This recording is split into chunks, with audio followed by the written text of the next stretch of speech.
महाराज एक व्यक्ति था, नारद जी से उसकी भेंट हुई। उसके भी घर में कोई संतान नहीं। नारद जी का पैर पकड़ लिया, महाराज आप तो देव ऋषि हो, देवताओं के ऋषि हो, और आपका साक्षात भगवान नारायण से संपर्क है। आए दिन आप वैकुंठ जाया करते हो, एक बार भगवान नारायण से कहकर मुझे कोई संतान तो दिला दो।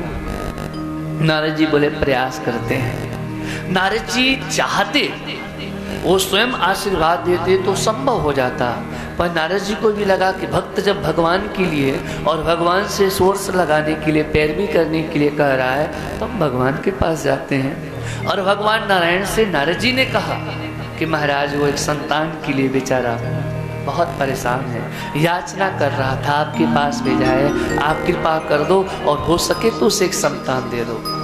भगवान नारायण ने कहा नहीं नहीं नारद जी, उसके प्रारब्ध में कोई संतान नहीं और न ही मेरे कोटा में है, इसलिए क्षमा करो, मैं नहीं दे सकता। नारद जी आकर बोल दे भगवान मना के संभव नहीं भैया, भजन करो तुम तो भगवान का। कहा कि जब भगवान नारायण ही नहीं दे सकते हैं तो अब किसी से आशा करना तो व्यर्थ है। छोड़ दिया, भगवान का भजन में लग गया। और भगवान संत महिमा मंडित करने के लिए एक संत वेश में स्वयं मानो प्रभु ही गए और उसके द्वार पर चिल्लाने लगे, भैया मुझे कोई एक रोटी ला करके दे दो, एक संतान बदले में ले लो, 2 रोटी ला करके दे दो, 2 संतान ले जाओ। और महाराज जो जैसे व्यक्ति ने सुना, उसने 1 2 3 4 नहीं, वो महात्मा को 7 रोटी ले जा करके दे दिया।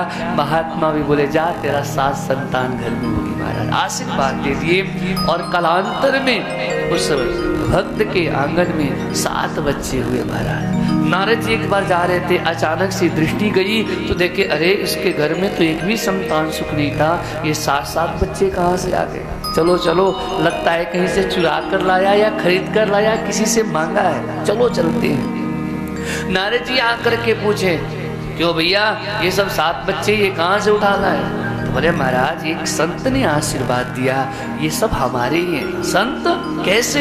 बोले उन्होंने कहा 1 रोटी दे दो, 1 संतान ले जाओ, 2 रोटी दे दो, 2 संतान ले जाओ। मैंने उनको 7 रोटी दी महाराज, बदले में उन्होंने मुझे 7 संतान होने का वरदान दे दिए और उन्हीं के आशीर्वाद से ये 7 पुत्र मेरे घर में हुए।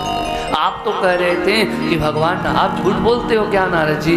नारद जी बोले हम झूठ नहीं बोलते हैं, लेकिन एक बार हम बैकुंठ से चल कर आते हैं। और नारद जी बैकुंठ से चले, लाल पीला मुंह बना करके भगवान के पास गए। भगवान बोले नारद जी क्या हुआ, ये लाल पीले कैसे दिख रहे हो? बोले महाराज आप भी झूठ बोलते हो, आपने मेरी नाक कटा दी पृथ्वी लोक में। भगवान बोले क्या हुआ? बोले आपसे उस व्यक्ति के लिए, एक संतान के लिए याचना मांगने आए थे, आपने बोला मेरे कोटा में नहीं है, उसके प्रारब्ध में नहीं है, और कोई महात्मा पकड़ गया है, 7 रोटी लेकर के 7 संतान दे दिया है। अब बताओ वो कहाँ से दे दिया?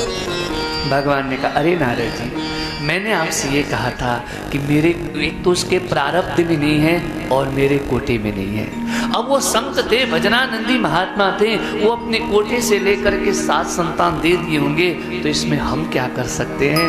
देखो भैया हम भी वो कार्य नहीं कर पाते जो संत कर देते हैं। तो बोले कि तो फिर हमने क्यों नहीं दिया?